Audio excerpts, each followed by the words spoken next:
Greetings, boys and girls, ladies and gentlemen. It's the ECM Foundation. We're back again. ECM Foundation. Topic of discussion for today is black and white backgrounds. We're going to deal with the viewpoints of the public, with your views with regards to people of colour and white people, your viewpoints, but also with black people, your viewpoints on white people and the backgrounds, where they're from, why they think the way they think, why do we think the way we think. Now, this is obviously for you to comment, but we got Stephanie here. She's a mother of two, a white lady. She's 44 years old. She's from West Sussex. She has very minimal, if not no, experience with black people when during growing up. So she's going to give us her viewpoints on black people, what her experiences were growing up. So we're going to get straight into that. But before we do... This is another public service announcement brought to you in part by ECM Foundation. ECM Foundation. So we got Stephanie, as I said, 44 years old from West Sussex. So Stephanie, it's good to see you. How you doing? Fine, thanks, yeah. It's a pleasure to have you in the studio. Now, for those people who don't actually know myself, Emanuel, I am a black person. So obviously I'm going to be speaking from that perspective. But though, having said that, I was also brought up around white people. So I have many experiences with white people. My best friend at school was a white man. A white boy.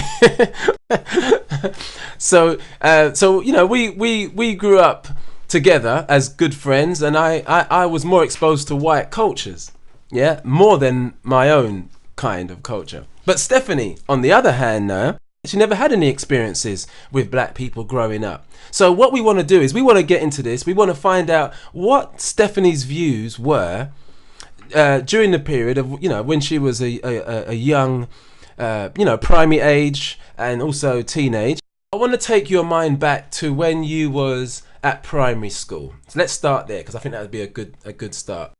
So my background, I grew up in a little village in West Sussex, and there was no black people or coloured people or ethnic people in the village at all, and my parents were very conservative and very traditional, and the only probably experience I had of black people would be on the news, and it would be from seeing crimes and them committing crimes, and it would be burglaries, robberies, or any particularly violent crime, and there's always a statistic thrown out that more violent crime is committed by black people, and you get exposed to all of this.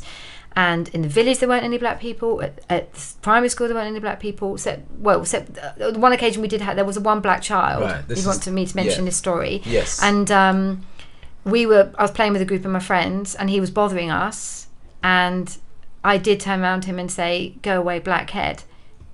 And I didn't think about it in a racist way. I just said it because he was annoying me, and I suppose the most distinguishing feature about him was that he was a different colour. I did get told off by the teacher for saying it, and but I didn't feel any remorse about it, to be honest. I didn't really think about it at the time, and I didn't think about how he would have felt when I said that. Right. So you didn't think at the time that you made an offensive remark at the time. I mean, naturally, you was a young. I was only a child anyway, school, so you was very young, but. Am I right in saying that, because I think you might have mentioned earlier to me off air that you were brought up middle class, conservative background. Very much so. And your father had no experiences with black people also? No, my mum and my dad would have never had any black friends, never had anyone of any different culture as a friend. So. Any different cultures at all? No, I think there was one Asian lady, I think Chinese or something. Well, she wasn't Chinese, I can't remember if she's from Thailand or somewhere, lived in the village. Right, okay. And that was about Shazzy, but no one else, no. Okay. No, certainly no black people at all. Certainly no black people. No, and that continued through, for me through into secondary school as well. There were no ethnic minorities when I was growing up. I think obviously that's changed nowadays. Yeah. But it wasn't at the time. Okay. And no teachers either. And also, let me just make clear to the public as well that we're talking about West Sussex. For those people that are unfamiliar with West Sussex, we're talking about an area where it's countryside, Yes. close knit community, Yes. Village community. village type community in England. People. So if you're listening, if you're tuning in abroad, from another country, and you're listening to this, we're talking about Middle England. Yes. So Stephanie, so you say but this is when you was in primary school, that and particular in secondary incident, school. and secondary school. Now, you again, as you said, you had no relations with any type of person of colour in secondary school. How did you view black people in secondary school? I'm quite a liberal and open person, so I would always take people at face value, but I would say that as I said before, that my experience of them would have only been on TV, and at that time there were no black people on adverts, there was no black people in dramas, no black people in lead roles, so it would have always been negative because it would just purely have been the news.